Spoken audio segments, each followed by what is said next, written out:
Hi friends. ఈ ప్రపంచంలో ప్రతిభ ఉన్నవాళ్ళు చాలామంది ఉన్నారు.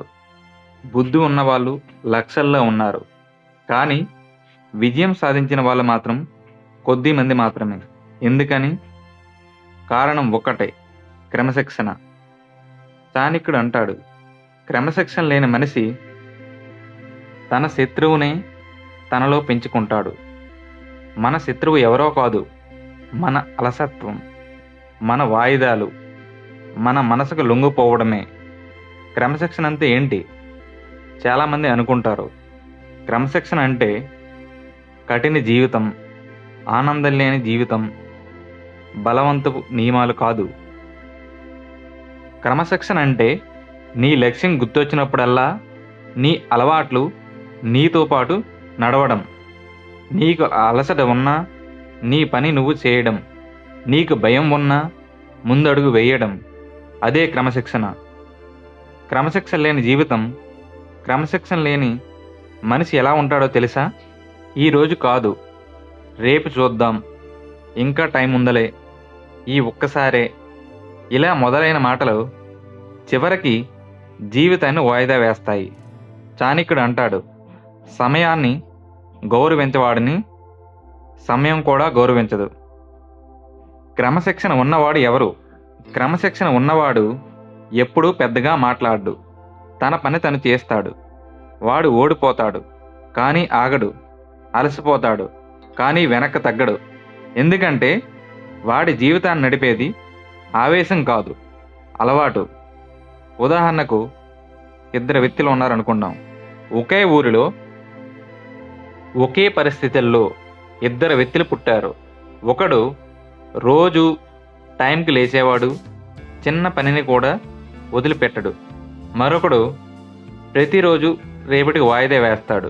10 ఏళ్ళ తర్వాత ఒకడు నాయకుడయ్యాడు, మరొకడు కారణాలు చెప్పేవాడు. తేడా ఏంటి? క్రమశిక్షణ. మనసే మన శత్రువు. చాణక్యుడు చెబుతున్న అత్యంత ప్రమాదకరమైన విషయం, నీ మనసు నీకు శత్రువైతే ఎవ్వరూ నిన్ను కాపాడలేరు. మనసు చెబుతుంది, ఈరోజు వద్దు, ఇంకొంచెం నిద్ర, రేపు చేద్దాంలే. క్రమశిక్షణ చెబుతుంది, ఇప్పుడే ఇప్పుడే ఇప్పుడే. ఎవరి మాట వింటాడో అదే నీ భవిష్యత్తు. క్రమశిక్షణ ఎలా అలవాటు చేసుకోవాలి? చాణక్య నీతి ప్రకారం పెద్ద లక్ష్యాలు కాదు, చిన్న నియమాలు. ఒకరోజు కాదు, రోజు. ఉత్సాహం కాదు, అలవాటు. రోజు ఒకే సమయానికి లేవడం, ఒకే సమయానికి పనిచేయడం, ఒకే సమయానికి నేర్చుకోవడం. ఇవే అద్భుత విజయాలు మూలాలు. క్రమశిక్షణ, ఓపిక. చాణక్యుడు అంటాడు, ఓపికతో కూడిన క్రమశిక్షణ రాజ్యాన్నే నిర్మిస్తుంది. త్వరగా ఫలితం కావాలి అనుకునేవాడు మధ్యలోనే ఆగిపోతాడు. నెమ్మదిగా, క్రమంగా, నిశ్చలంగా నడిచేవాడు చివరికి గమ్యాన్ని చేరుతాడు. ఈరోజు నువ్వు బాధలో ఉండవచ్చు, నీరసలో ఉండవచ్చు, అవమానంలో ఉండవచ్చు. కానీ నువ్వు ఈరోజు క్రమశిక్షణను ఎంచుకుంటే నీ గతం నీ భవిష్యత్తును నిర్ణయించదు. నీ రోజువారీ అలవాట్లే నీ రేపటి స్థాయిని నిర్ణయిస్తాయి. చాణక్య నీతి చెబుతున్న ఒకే ఒక సత్యం, నిన్ను నీవే నియంత్రించగలిగితే ఈ ప్రపంచం నీ చేతిలో ఉంటుంది.